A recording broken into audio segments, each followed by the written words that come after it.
My parents yelled in my face, "You and your kid are just freeloaders," while living in my house. My name is Saffron Thorne, and I am 35 years old. On the morning my life finally broke into, the only sounds in my kitchen were the hum of the refrigerator I'd paid for, and my father stirring his tea in a mug I'd bought. My mother was reading a magazine at my table in my chair. They had been living with me for 10 months, a stay that was only supposed to last a few weeks. The air was thick with their entitlement, a feeling I had learned to breathe like toxic air. My father cleared his throat, the sound of a judge about to deliver a verdict. "Your mother and I feel like we're being taken for granted," he said, his voice heavy with self-pity. I turned from the window to face him, and he leaned forward, his eyes cold and hard. Then he spat the words that would burn down the last bridge between us. "You and your kid are just freeloaders," he said. He said this in my house about me and my 1-2-year-old son Caspian. Something inside me didn't just break, it vaporized. The years of obligation, of seeking their approval, of swallowing my own needs, it all turned to dust. I didn't scream. I didn't cry. I simply placed my teacup on the counter, looked him dead in the eye, and said the quietest, heaviest words of my life. "Then it's time you find somewhere else to stay." Before I tell you how everything flipped, like and subscribe. Drop a comment. Where are you watching from? To understand how we got to that kitchen table, you have to go back 16 years. I was 19. I was hopeful. I had a life ahead of me that felt full of possibility, a life I was going to build for myself. And I had a safety net, a gift from the one person in my family who had always seen me for who I was, my grandmother. Grandma Beatrice passed away when I was a freshman at university. She was my mother's mom, but she and I had a special connection. She was quiet like me.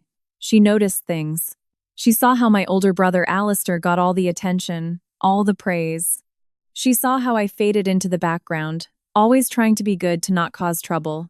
Before she died, she pulled me aside in her hospital room.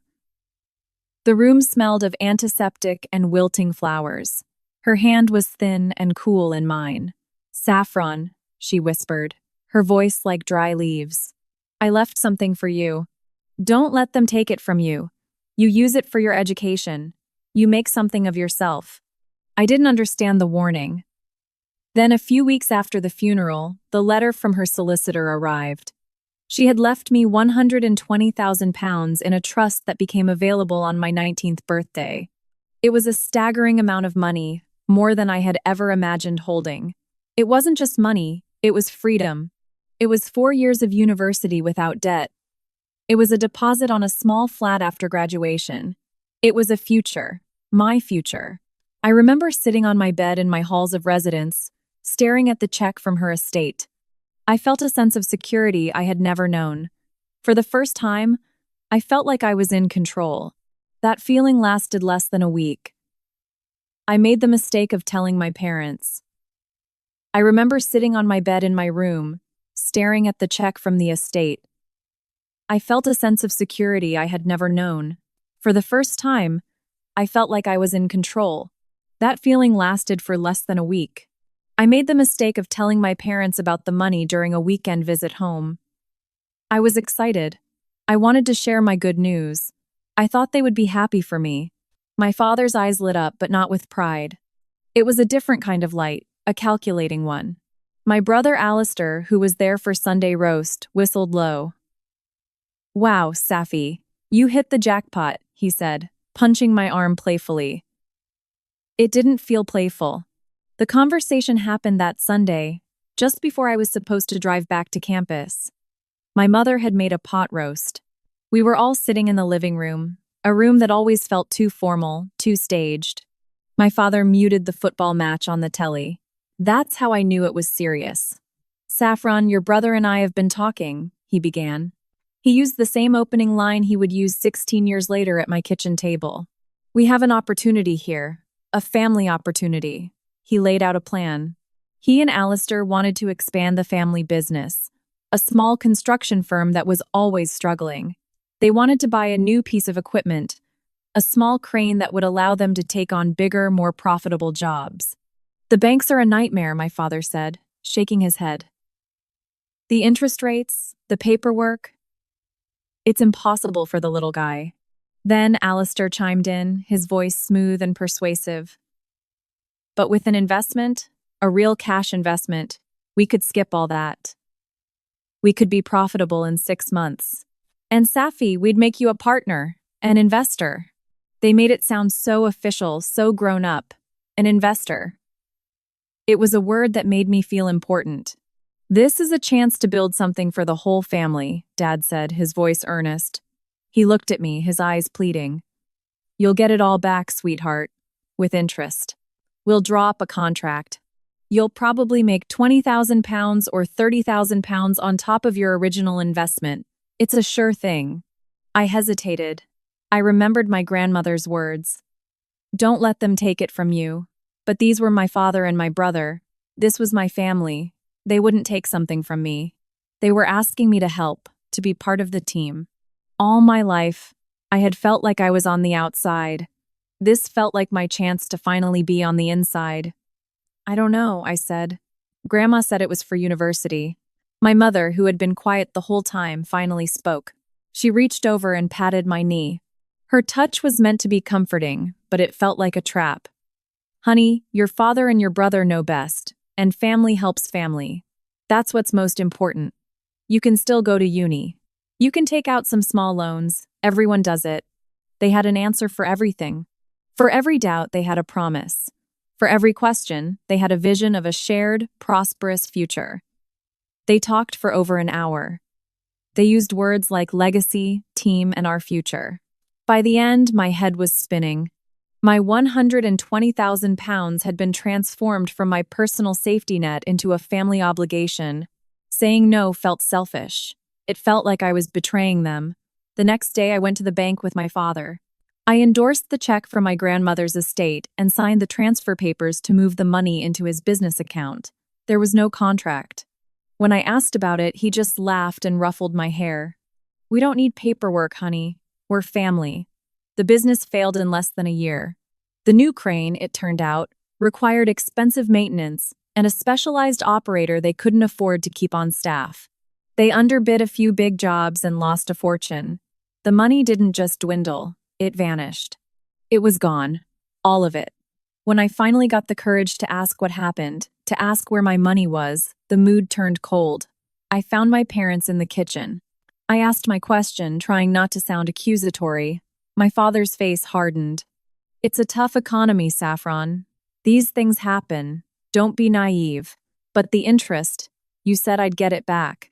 That's when my mother stepped in. She put her arm around my father's shoulders, a gesture of solidarity that excluded me completely. She looked at me with disappointment as if I were a child throwing a tantrum. Don't make things awkward, sweetheart, she said, her voice soft but firm. Your father's stressed enough as it is. We don't talk about money. It's not polite. And that was it. The conversation was over. My future had been gambled away, and I wasn't even allowed to ask what had happened to it. There was no apology, no accountability, no remorse. There was just a wall of silence and the unspoken rule that I was to blame for bringing it up, for making them feel bad. That was my first lesson, the most important one my family ever taught me. It was a lesson burned into me at 19 years old. In my family, asking for what you were owed was considered disrespect. Your pain was an inconvenience to them, and their comfort was always, always more important than your truth. That day, I learned that the word family didn't mean a circle of support. It meant a cage of obligation. The loss of that money changed the course of my life.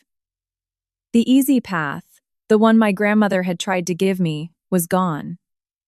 In its place was a hard road, one I had to pave myself one grueling hour at a time. I stayed at university. I refused to give them the satisfaction of seeing me fail. But it was a different kind of university experience from the one I had imagined. It wasn't about learning and discovery anymore. It was about survival. I took out student loans, the very thing my inheritance was meant to prevent. The debt started piling up immediately, a heavy weight on my shoulders before my adult life had even begun. To make ends meet, I worked. I worked constantly. My days were a blur of lectures, labs, and shifts. I got a job at a coffee shop near campus that opened at 5 a.m. I would wake up in the dark, my tiny flat cold, and walk through the empty streets to spend 3 hours foaming milk and serving muffins to people who were on their way to the lives I was supposed to have. After my morning classes, I'd run to my second job, shelving books at the university library. It was quiet there, but I was too tired to study. I just moved in a fog, pushing a cart of books, my mind numb with exhaustion. Some nights I'd pick up a waitressing shift at a bistro in the city center. I'd come home late, my clothes smelling of grease, my feet aching. I would sit at my small kitchen table, the same table where I'd later buy my son a computer to do his homework and try to study. More often than not, I'd fall asleep with my head on my textbook, a line of drool marking my place. Through all of this, my family remained distant. They never offered to help. They never sent me 100 pounds to help with groceries. They never even asked how I was managing. When I called home, the conversations were short and superficial. "How are your classes?" my mother would ask. "They're fine," I'd say. "I'm getting good grades." "Yes, good. That's good." She never asked if I was eating enough.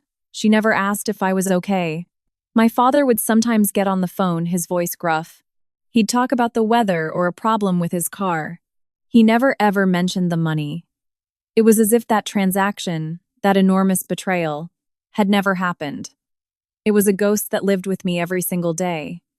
But in their house, it didn't exist. My brother Alistair seemed to be doing just fine. They helped him with a deposit on a new Range Rover. They co-signed for his flat in London. I saw the pictures on my mother's new social media page. Alistair smiling, leaning against his shiny vehicle. The caption read, "So proud of our boy and all his hard work." I stared at the picture, the injustice of it, a burning coal in my stomach. His hard work. What about mine? Did my work not count? The day I graduated was a gray, drizzly afternoon. I sat in a folding chair on the university lawn wearing my cap and gown. I watched as other families cheered for their children.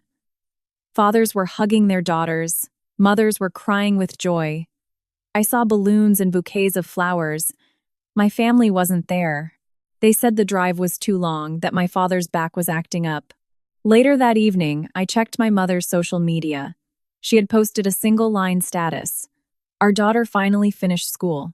That was it. No photo, no congratulations, no phone call, just that one cold, dismissive sentence. Finally finished school. As if it had been an inconvenience for them, a long, drawn-out process they had to endure. I had worked double shifts, survived on instant noodles, and cried myself to sleep from sheer exhaustion more times than I could count to get that degree. And to them, it was just a footnote. Something hardened in me that day. I realized that I would never get their approval, and I decided I didn't want it anymore. Their validation was a currency I could no longer afford to seek. My own survival had to be enough. So, I threw myself into my career. I had gotten a degree in computer science, and I moved to Bristol for a job at a small tech startup. I worked harder than anyone else. I stayed late. I took on the projects no one wanted. I learned everything I could. My motivation was simple. I never wanted to be dependent on anyone ever again. I would be my own safety net. A few years later, I met Caspian's father. He was charming and fun, and for a while, I thought I had found a partner. But when I got pregnant, he panicked. He wasn't ready to be a father, he said. He disappeared from my life before Caspian was even born, sending a check every month but offering nothing else. Another betrayal, but this one hurt less. I had already learned how to be alone. I knew how to survive. Raising Caspian on my own was the hardest and best thing I ever did. He became my entire world. Every decision I made was for him. I worked to give him the stability I never had. By the time I was 30, I had saved enough for a deposit on a small house in a good school catchment area. Walking into that house for the first time after completion was a moment I will never forget. It was mine. The floors, the walls, the windows. I had earned every inch of it. I stood in the empty living room, the afternoon sun streaming in, and I cried. They were tears of relief, of pride, of sheer stubborn victory. I had done it. I had built a life for myself and my son with no help from anyone, especially not my family. I had a good career, a beautiful child, and a home that was a sanctuary. It was a fortress built of my own hard work. I didn't need their approval anymore. I didn't need their validation. I was free of them, or so I thought. They called me on a Tuesday evening. I was helping Caspian with his maths homework at the kitchen table, the same table that had once been my study desk during those long, exhausting university nights. My phone buzzed on the counter. My mother's name flashed on the screen. I almost didn't answer. We spoke maybe 3 or 4 times a year, usually on holidays. Our relationship was a carefully maintained distance, a fragile peace built on avoiding any real topics. But something made me pick it up. Hello? My mother's voice was shaky, filled with a distress I had never heard from her before. Saffron, honey, it's your father. My stomach dropped. In that moment, all the old conditioning kicked in. The ingrained sense of duty, the fear, the obligation. What happened? He had a fall at the site, she said, her voice trembling. He's in the hospital. They say he won't be able to work for a long time. Maybe never. A long time. Maybe never. The words hung in the air, heavy with implication. My father was the sole provider. Without his income, they had nothing. What about Alistair? I asked, my voice carefully neutral. There was a pause, a long, telling silence. You know your brother, she finally said, her tone laced with a familiar note of disappointment. He's got his own family to worry about, his own responsibilities. Of course he did. The golden boy was exempt. The responsibility was about to fall on me. I closed my eyes, a familiar weariness washing over me. What do you need, Mum? The question felt like a surrender.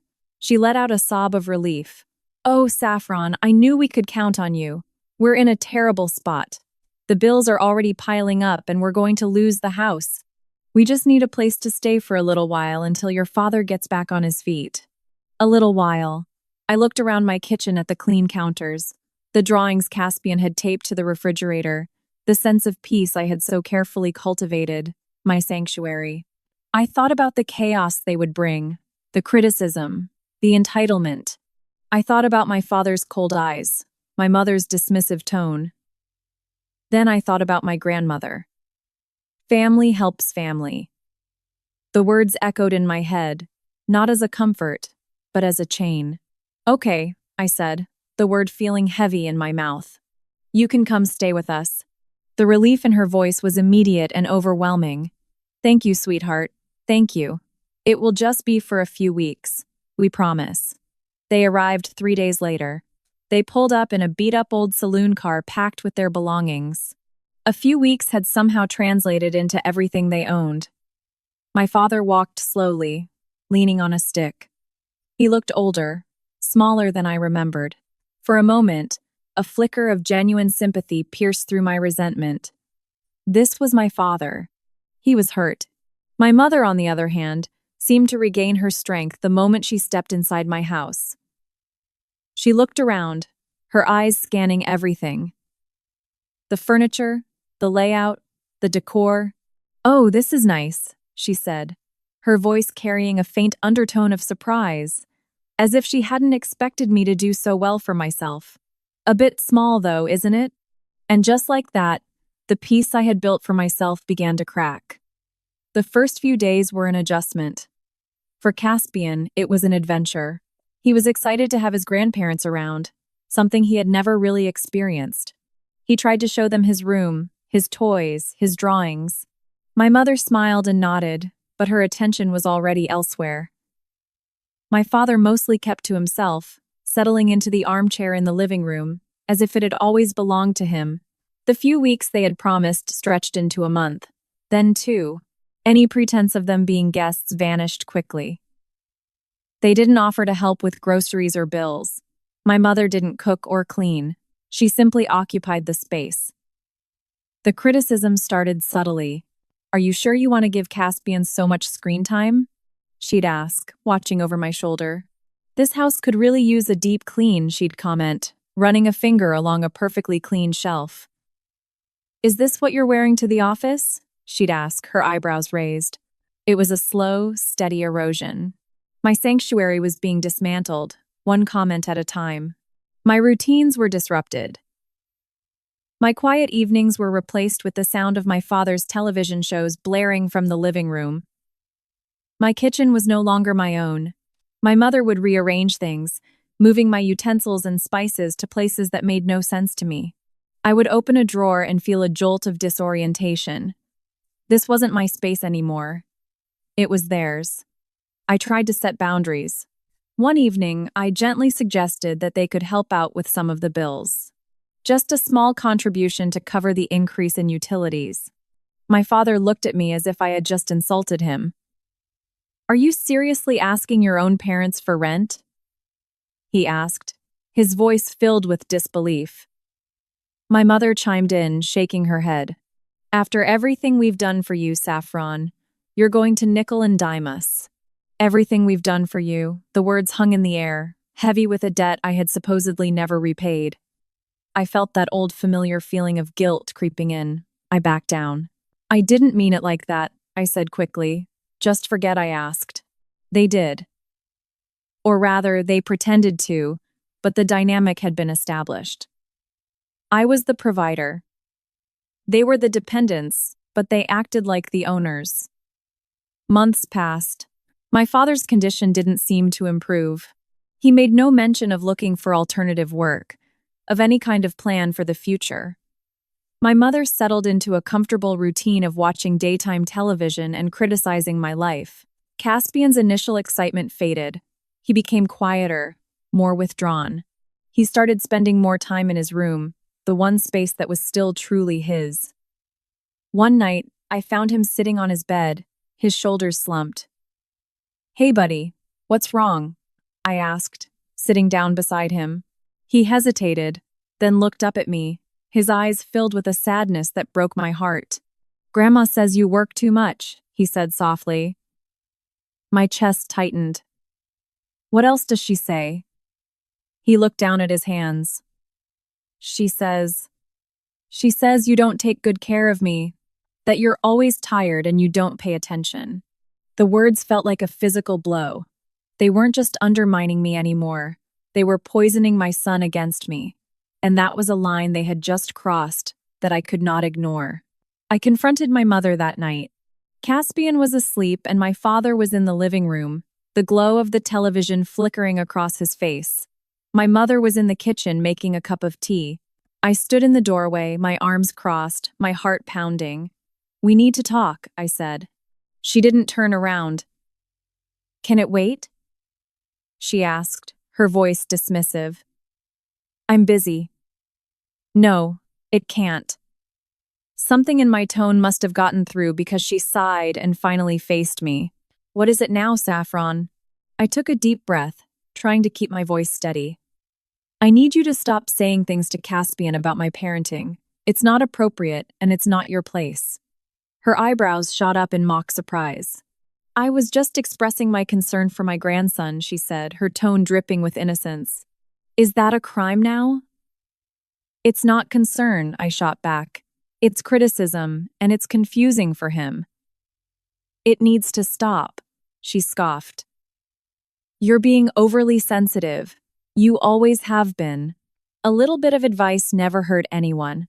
"This isn't advice, it's undermining me in my own home." That's when my father's voice cut in from the living room. "Don't you dare speak to your mother like that." He had muted the telly again. That same signal, the same setup as all those years ago. He walked into the kitchen, his stick tapping against the floor. "We are your parents," he said, his voice rising. "We have a right to have an opinion, especially when we see our grandson being raised in a less than ideal environment." A less than ideal environment. My home. The home I had built from nothing. The home that had been a safe haven for my son. My anger flared. "You don't get to come into my house, live here for free, and then criticize how I raise my son," I said, my voice shaking. My mother let out a sharp laugh. "Live here for free?" she repeated as if the idea were absurd. My father's face darkened, and then he said it. The words that had been building for months. The words that echoed a lifetime of entitlement. You and your kid are just freeloaders. The room went silent. The hum of the refrigerator, the ticking of the clock on the wall, it all seemed to fade away. I stared at him, trying to process what I had just heard. Freeloaders. In my house. The absurdity of it was so immense it was almost comical. But there was nothing funny about the look in his eyes. He believed it. He truly believed that I owed him something. That my success, my home, my entire life was somehow a product of his generosity. Something inside me that had been bending and twisting for years finally snapped. Or maybe it didn't snap. Maybe it finally irrevocably straightened. The fear was gone. The guilt was gone. All that was left was a cold, clear certainty. I didn't scream. I didn't cry. I simply looked at him, really looked at him for the first time in my adult life. And I saw him not as my father, but as a man who had taken from his daughter, who had offered nothing in return, and who still felt entitled to more. I placed my teacup on the counter, the small clink of ceramic against granite sounding impossibly loud in the silence. Then it's time you find somewhere else to stay, I said. My voice was quiet, but it was absolute. It was the sound of a door slamming shut. For a moment, they just stared at me. My words seemed to hang in the air, too foreign, too unexpected for them to process. Then the explosion came. My mother's face contorted with rage. "Excuse me?" she shrieked. "You ungrateful little. After everything we've sacrificed for you." My father slammed his stick on the floor. "You don't mean that," he said, his voice dangerously low. "You're just being emotional. You'll apologize in the morning." But I didn't feel emotional. I felt calm. A terrifying, liberating calm. "I mean it," I said, meeting his gaze without flinching. "You need to leave. I'll give you 30 days to find another place." 30 days? My mother scoffed. "We won't need 30 days. We'll be out of this unwelcoming house by the end of the week." "Good," I replied. The fight escalated from there. They called me every name they could think of. Selfish, heartless, a terrible daughter. My mother cried, accusing me of abandoning them in their time of need. My father lectured me about respect and family duty, but their words just bounced off. They had lost their power. The next morning, the atmosphere in the house was thick with hostility. They didn't speak to me. They packed their things in a flurry of angry, dramatic movements. They made sure I heard every sigh, every muttered insult. True to my mother's word, they were gone in 4 days. They didn't say goodbye to me, but my mother made a point of hugging Caspian tightly. "We'll miss you, sweetheart," she said loudly, shooting me a pointed look. Some people just don't understand the meaning of family. I stood in the hallway watching them go. I felt a strange mix of emotions. There was a pang of sadness, a grief for the parents I had never had, for the relationship I had always wanted but would never get. But beneath that, there was an overwhelming sense of relief. As their car pulled out of the driveway, it felt like a physical weight had been lifted from my chest. The house was quiet again. For the first time in 10 months, it was truly mine. I walked through the rooms taking a deep breath. The air felt lighter. The silence was peaceful, not tense. Caspian came out of his room looking uncertain. "Are they gone?" he asked. "Yes," I said, kneeling down in front of him. "They're gone." He looked at me for a moment, then a small smile spread across his face. "Good," he said. That one word told me everything I needed to know. I had made the right decision. I had protected my son. I had protected our home. I thought that was the end of it. I was wrong. The fallout was swift and brutal. Within a week, my phone started blowing up. It began with a call from my Aunt Carol, my mother's sister. "Saffron, what on earth is going on?" she demanded, her voice sharp with accusation. "Your mother is beside herself. She says you kicked them out with nowhere to go." I sighed, pinching the bridge of my nose. "That's not what happened, Aunt Carol. I gave them 30 days. They chose to leave sooner. Well, that's not the story I'm hearing, she snapped. They said you screamed at them, called them names, and threw their things out on the lawn. A complete fabrication. I started to explain, but she cut me off. I don't want to hear your excuses. They're your parents. You have a responsibility to them. I am so disappointed in you. And then she hung up. That was just the beginning. Over the next few days, I received calls and messages from relatives I hadn't spoken to in years. Cousins, uncles, even old family friends. They all had the same story, a story my parents had carefully crafted. In their version, they were the victims. They were the elderly, injured parents who had been cruelly discarded by their ungrateful daughter. And I was the villain. The narrative spread like wildfire.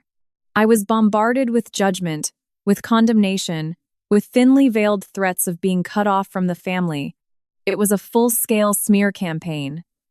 16 years ago, they had taken my money. Now they were trying to take my reputation. The old me would have crumbled under this pressure. The 9-year-old, who had been so desperate for their approval, for her place in the family, would have apologized. She would have begged for forgiveness, even if she had done nothing wrong. But that girl was gone. I had spent years building a life without them.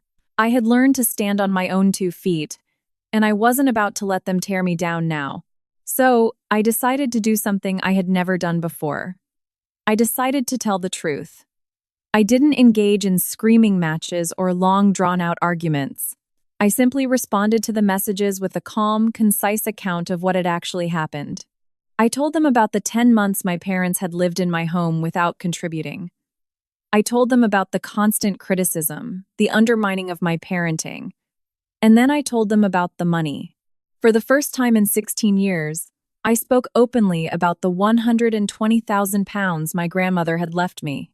I told them how my father and brother had taken it for their business, a business that had failed, and how I had never seen a single pound of it returned. The reaction was mixed. Some people didn't respond at all. Others doubled down, accusing me of bringing up ancient history, of being petty and vindictive. That was years ago, one of my cousins texted. You need to let it go. But a few, a very small few, started to ask questions. They hadn't known about the money. My parents had never mentioned it. A crack had formed in their perfect narrative, and I had created it. The calls slowed down after that. The outright hostility faded, replaced by a cautious silence from most of the family. The smear campaign had lost some of its momentum, but the story wasn't over yet. About a month after my parents left, I received a letter. It was from a law firm. My heart pounded as I opened it, a new wave of anxiety washing over me. For a split second, a dozen worst-case scenarios flashed through my mind. Were they trying to sue me, claim tenant rights? But as I read the letter, my fear turned into something else entirely. Disbelief, then a cold, hard anger. The letter was from a debt collection agency representing a private medical supply company.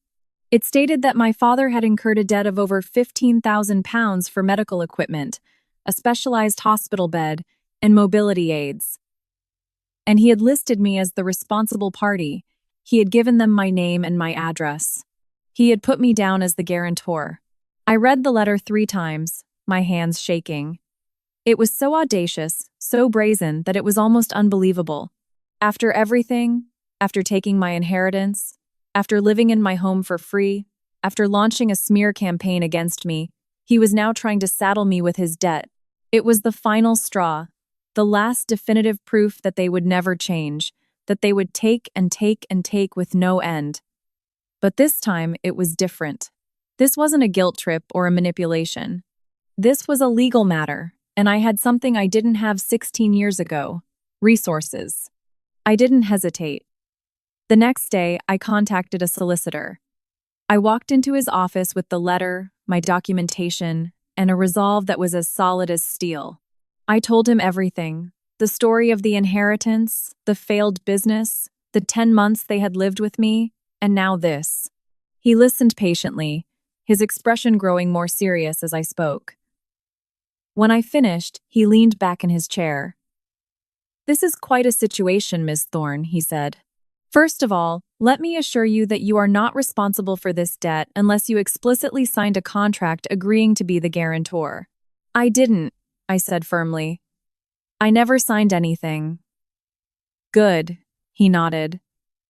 "Then this is a case of fraud. Your father provided your information without your consent." He outlined a plan of action. We would send a formal cease and desist letter to the collection agency disputing the debt. We would also file a police report for identity theft and fraud against my father. The words hung in the air. A police report against my father. It felt like a line I could never uncross. But then I thought about Caspian. I thought about the life I had built for him. I thought about the principle of it, the refusal to be a victim any longer. "Do it," I said, my voice steady. "Let's do all of it." The fallout from that decision was nuclear. When my parents were contacted by the police, all hell broke loose.